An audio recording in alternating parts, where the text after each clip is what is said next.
What's an urban legend you know that's actually true? The Funhouse Mummy. Elmer McCurdy was a bank and train robber killed in a shootout in 1911. His body was embalmed and put on display. It ended up going on tour, even being used in a couple of films. His body went missing in the 1960s. It turned up again in a funhouse that was going to be used for the filming of an episode of the $6 Million Man. The crew were removing mannequins. When the arm fell off one of the mannequins and they noticed a bone sticking out, the police were called. McCurdy's body was buried in Guthrie, Oklahoma. This story about Elmer McCurdy is wild. A bank robber then turned into a showpiece, only to end up in a funhouse. Imagine working on a set and stumbling upon something like that. It's crazy how life can take such unexpected turns, even after death. Just goes to show, you never really know what's been hiding in the corners of history. Kinda makes you think about what stories the past holds. Have you heard the story of the robber who fell through the skylight, sued the homeowners, and won? It's true, but it was a business, and it wasn't a robber. It was a junkie jumping from one adjacent building to the next and landed on the skylight that gave way. He's lucky to be alive. He fell 2 stories.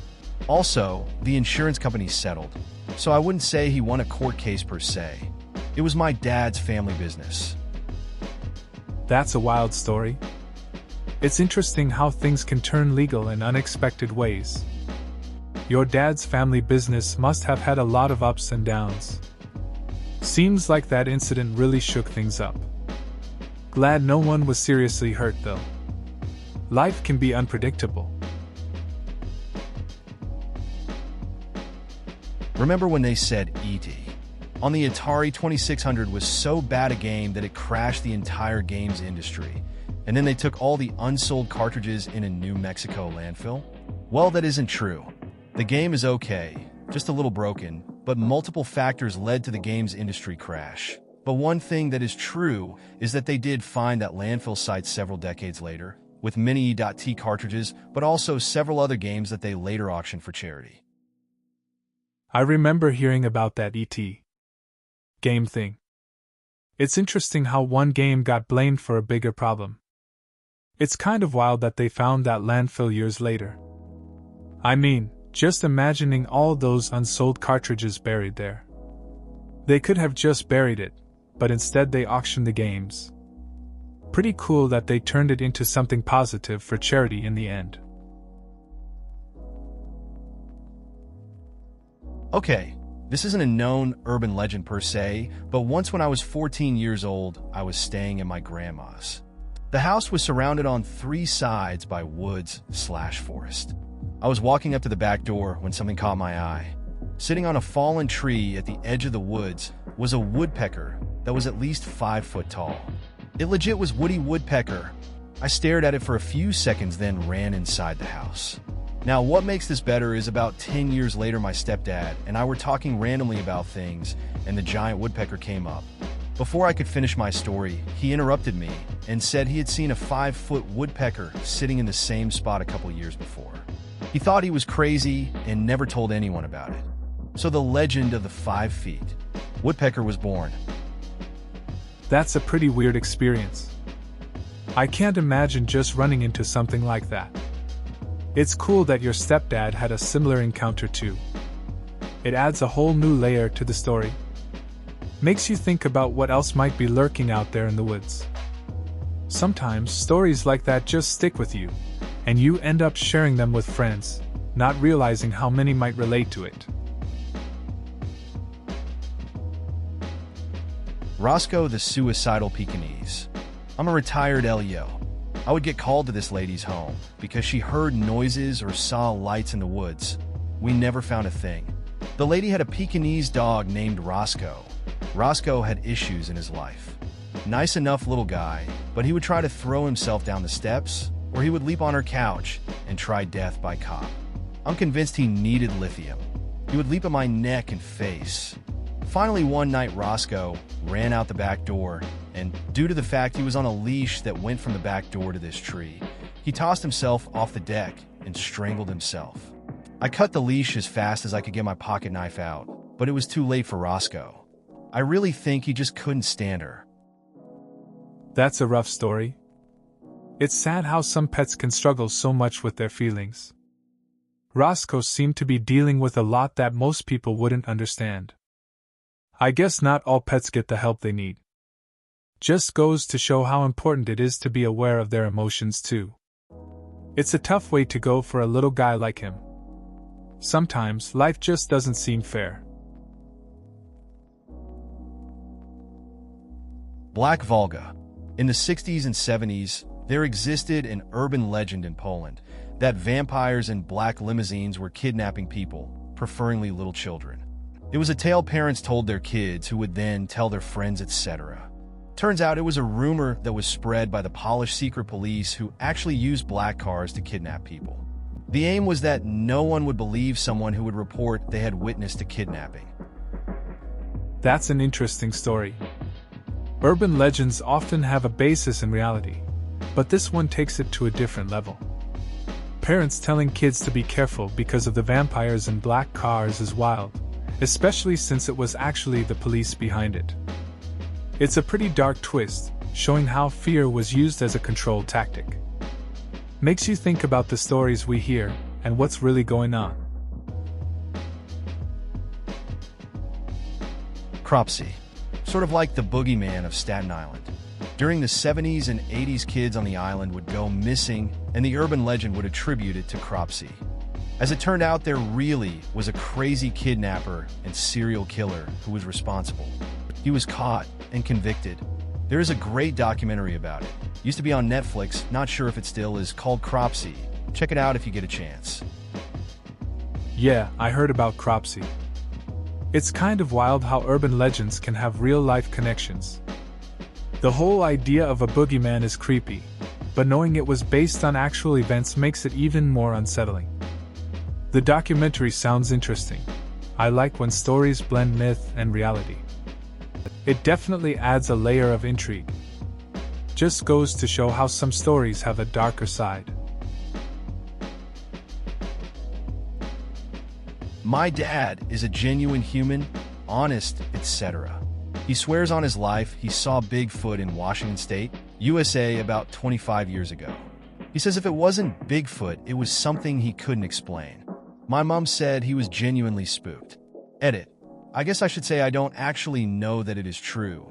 So my answer here doesn't line up with the OP's question. So that is my bad, but more so, I believe my dad just cause of the man he is. It wasn't in the middle of the night. He was with his brother. They both saw the same thing. When I say he couldn't explain, he means if it wasn't Bigfoot, he has absolutely no explanation of what it was. It's interesting how stories like that can stick with you. Your dad sounds like a solid guy, and if he genuinely believes he saw something strange, it's hard not to take him seriously. The fact that he was with his brother adds a layer to it, too. It's one of those moments that makes you think twice about what's out there. Even if it sounds wild, it shows how little we really know. For about a decade, people kept claiming they'd seen a cougar/puma/mountain lion. They were told no, it's a bobcat, it's a lynx, you are crazy drunk on drugs. There were official government statements that it was not true. Experts saying that there were none within 2,000 km/1, 200 miles. The media were told that it was hysteria, that if they would please stop reporting them, people would stop seeing them. Then somebody hit one. A huge male, 90 kg/200 pounds. It's interesting how people can dismiss things for so long. I remember a friend who kept talking about a rare bird in our area.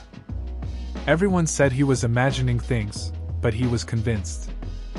It wasn't until someone finally spotted it that people started believing.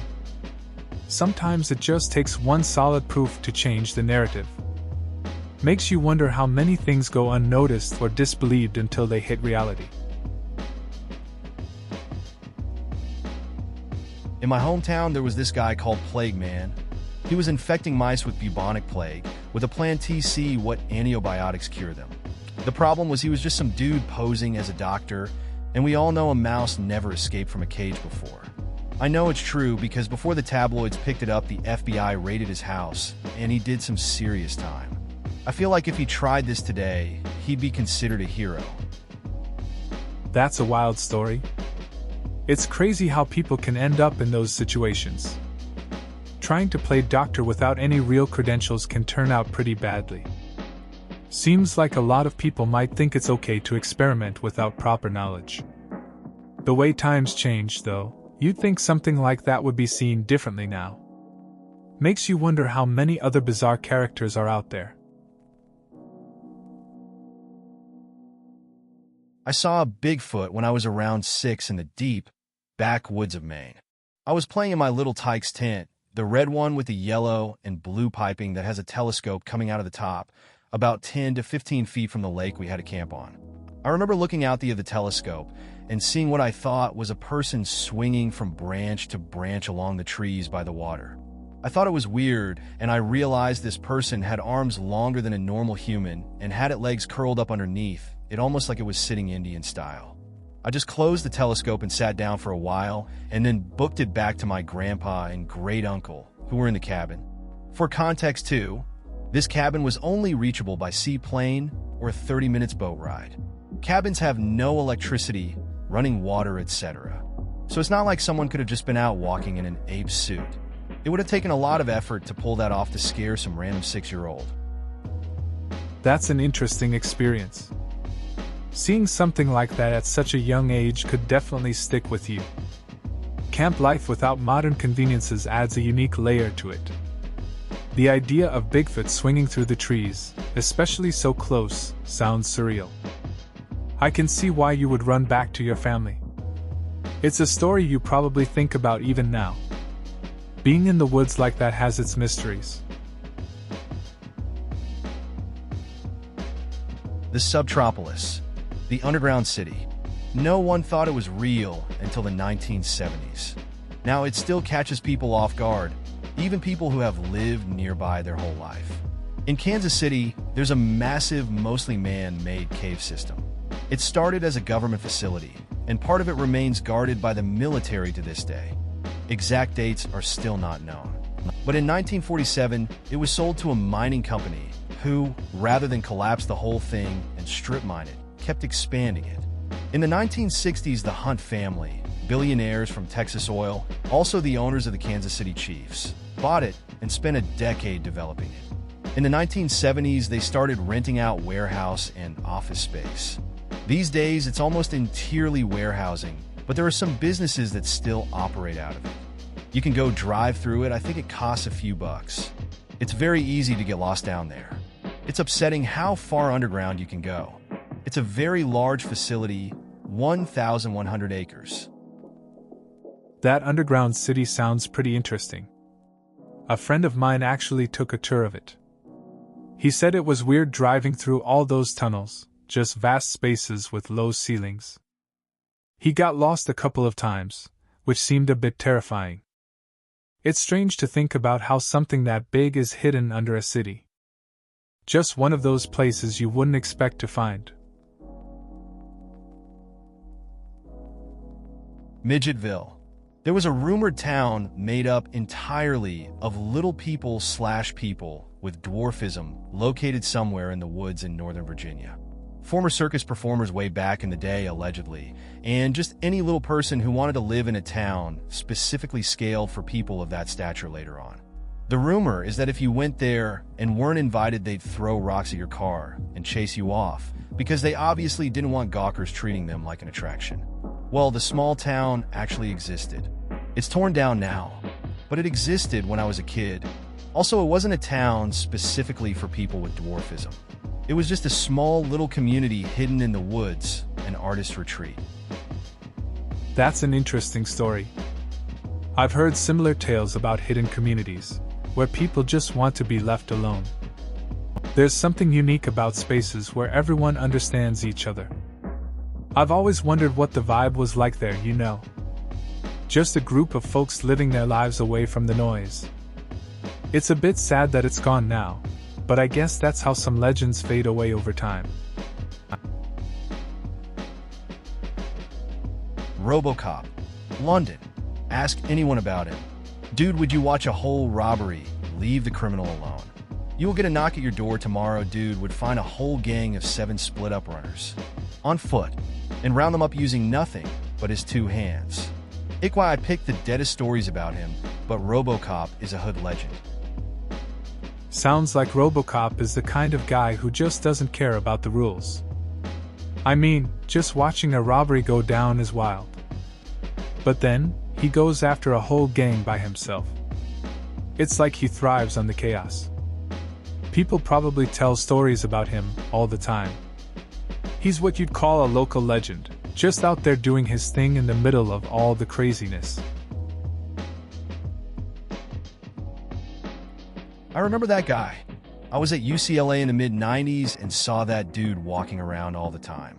Never said a word to anybody, just walked around in a suit and carrying an old camera. I used to think, for a homeless guy, he's pretty clean-shaven, but left him alone. Wild story. I never heard the Painter rumors, but I also never heard anybody say anything bad about him. That's interesting. It's funny how people can have those quiet presences. Just going about their day, looking like they belong but not really engaging. I've seen a few like that too. You wonder what their story is, if they ever talk to anyone. Sometimes it's just better to leave things be, you know? People have their own lives, and it's cool to respect that. I was a property manager for a while. At one point, there was a tenant in the smallest, cheapest unit. He said he was a programmer. He had 2 outfits, but were basically rags. He also looked emaciated. Then one day, he said his job was over, so he was moving back to his New York City condo. That blew my mind because I was unsure if he even had a job. That's an interesting situation. It's funny how appearances can be misleading. I've met people who seem to be struggling but actually have a lot going on behind the scenes. It makes you wonder about their stories. This guy was probably just living frugally while doing well in a field like programming. You never really know someone's situation until they share it. It's a reminder to not judge too quickly. There was a homeless guy in my city who would walk up and down the street playing a harmonica badly or sawing at a broken fiddle. For years I saw him panhandling. Turned out he was actually quite wealthy and lived in a giant home in a rich part of town. He was just mentally unwell, and this is how he spent his time. He'd wake up in a big house in a big bed, take a shower, put on filthy rags, cab downtown, and panhandle. His children were deeply embarrassed of him. That's an interesting situation. A lot of people have their own battles that we don't see. It's strange how someone can have so much yet choose to live in such a way. It makes you think about mental health and how it affects lives. His kids must have had a tough time dealing with that. It's a reminder that appearances can be really misleading. When I was a kid, another neighbor kid broke into our garage, set up our kiddie pool 1 foot deep, filled it with water. Then he took our 6-foot step ladder out of the garage, proceeded to climb to the top of it in an attempt to jump into the pool. Except he slipped, fell off, and broke his arm. We weren't home at the time, but a neighbor witnessed the whole thing, even told the kid to stop.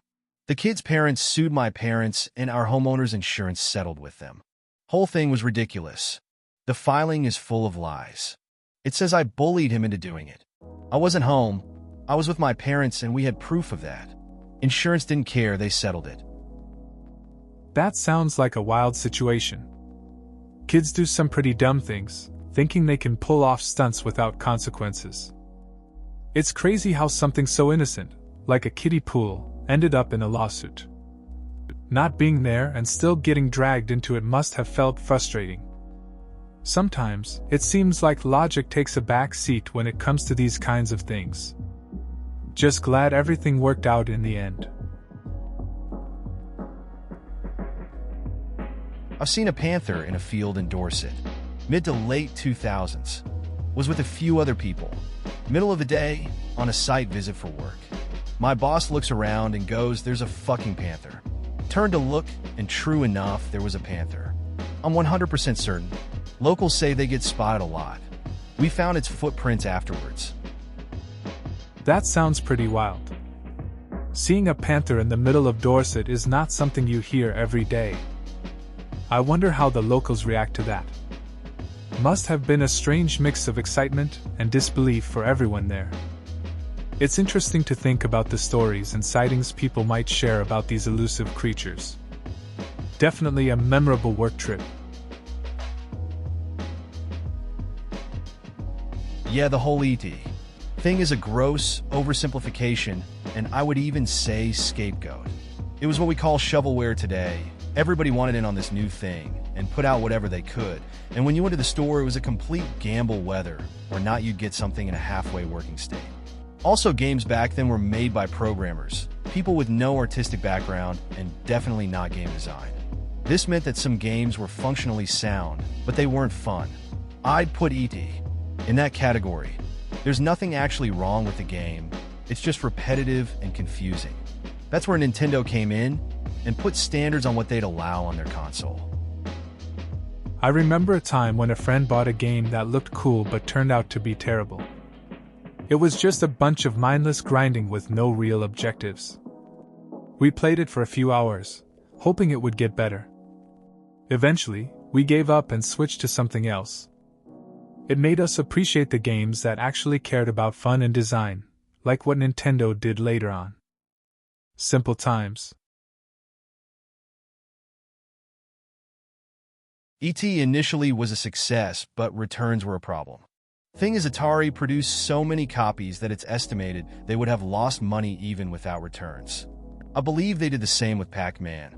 I think with that one they produced more copies of the game than the amount of Ataris that had been sold.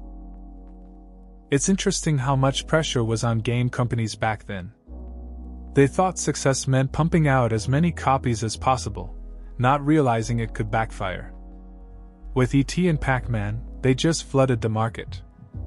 It's a classic case of oversupply leading to major losses. Makes you think about how today's game companies approach production and sales. They definitely learned some tough lessons from those early days. A few years ago, my friends and I stayed in a 2-story cabin in the middle of the mountains. A couple of them swore up and down they saw a Windigo and were genuinely spooked. The whole group was so spooked they all slept upstairs and refused to be ground level in case the Windigo came back. Which was good news for me, because I basically had the entire ground floor to myself that trip, bedroom and bathroom LOL. That sounds pretty chill. It's funny how a story can freak everyone out. While your friends were all on edge, you just enjoyed the space. Sometimes, it's nice to have your own little corner, even if it means being alone in a creepy setting. Those kinds of trips stick with you, especially when something wild gets everyone worked up. I used to work in a local government office building that was sited in a smallish triangle with the city police station and the court. It was an openly acknowledged fact that there were tunnels connecting all three, probably because they were built during the Cold War era and emergency planning would have required access to all three buildings while locked down from entry at ground level. I tried to sweet-talk the fire marshal into taking me down there, but he wouldn't do it. Why shouldn't other places have them too? Presumably there's more, older ones that have been almost forgotten by now. That's interesting. It's wild to think about tunnels like that, especially in places like government buildings. Makes you wonder what else is hidden away or forgotten. I imagine if someone knew about them, there might be stories attached to those tunnels too. It's a shame you couldn't get the fire marshal to show you. Exploring something like that could have led to some cool discoveries. Have you ever heard the theory that Moth Man was just the nearby CIA base getting a little freaky-deaky loosey-goosey with them culture juices they were making, freaking out the juiced-up locals by sending their agents in suits and accidentally letting out a big-ass fruit bat from one of their test labs? Which looks a whole lot like a big guy with wings in the dark if you're a regular guy from the 60s who only got a TV like maybe 4 years ago. That's an interesting theory. I mean, The idea that Moth Man was just a mix of government experiments and local confusion is something you wouldn't really expect. Makes you think about how rumors can spread, especially in a small town with limited info. A guy in a suit could definitely seem mysterious, especially at night. It's kind of funny to imagine a giant fruit bat being mistaken for something way creepier. On the subject of wrestling, I choose to believe all the stories about Haku, partially because none of them come from Haku himself. They include stories of biting off a guy's nose in a bar fight, getting a can of mace emptied into his face and not being incapacitated, escaping the police by breaking a pair of handcuffs. In a different time, he escaped the police by fighting off multiple officers with batons. If I remember correctly, Haku and Harley Race were the two people Andre the Giant said he would not want to fight. It's interesting how legends grow in wrestling. Haku's stories have a life of their own, mostly because he doesn't talk about them. Biting off a nose and fighting off cops sounds like something from a movie. It makes you wonder what really happened. It's cool that even Andre the Giant felt that way about him and Harley Race. Shows you what kind of presence they had in the ring. My church had outhouses, not porta potties, until the early 1980s. Very small community church in a rural area. We didn't get city water until late 80s/early 90s. This was just how it was. Before anyone jumps to imagining bibbed overalls and bare feet, most of the younger congregation, like my parents at the time, late 20s, early 30s, all had college degrees if not advanced degrees. I will say that my area seems to move forward slowly. I have no idea why I have written this much about shitting in outhouses, except I am on the toilet now. It's funny how some things seem normal at the time. I grew up in a similar small town, and we had our share of outhouses too. It felt like a rite of passage, using them after Sunday service. My friends and I would joke about it, but we were just used to it. I guess rural life has its quirks. Now everything feels so different, but it's those memories that stick with you. The one thing insurance is better at than any other industry is quantifying risk. They weighed the cost of the settlement versus the potential cost of the case going to trial, then the possibility of the jury ruling in the neighbor's favor, etc., and decided it was cheapest in the long run to cut a check and keep on moving. That's how it goes in some industries. They just look at the numbers and make a choice based on what saves them the most. Sometimes it's the easiest way out, even if it's not the most fair. Just let the math do the talking and move on, you know? Makes sense in a business mindset, but it can feel a bit cold when you think about the people involved. Yeah, several big cats were kept locally until the law changed in the 80s where they had to be registered with the government. Rather than register them, some people just let them go somewhere a bit out of town and quietly dismantled any enclosure. A family friend had a black panther, then suddenly it vanished and we all must have imagined it existed at all. It's odd how things like that happen. A friend of my family had a black panther, and it was the talk of the town for a while. Then one day, it just disappeared. Everyone acted like it never existed. It's strange how people can just decide to let go of such a creature without looking back. I still wonder if it was real or just a figment of our imaginations. Please consider subscribing if you enjoyed. Love.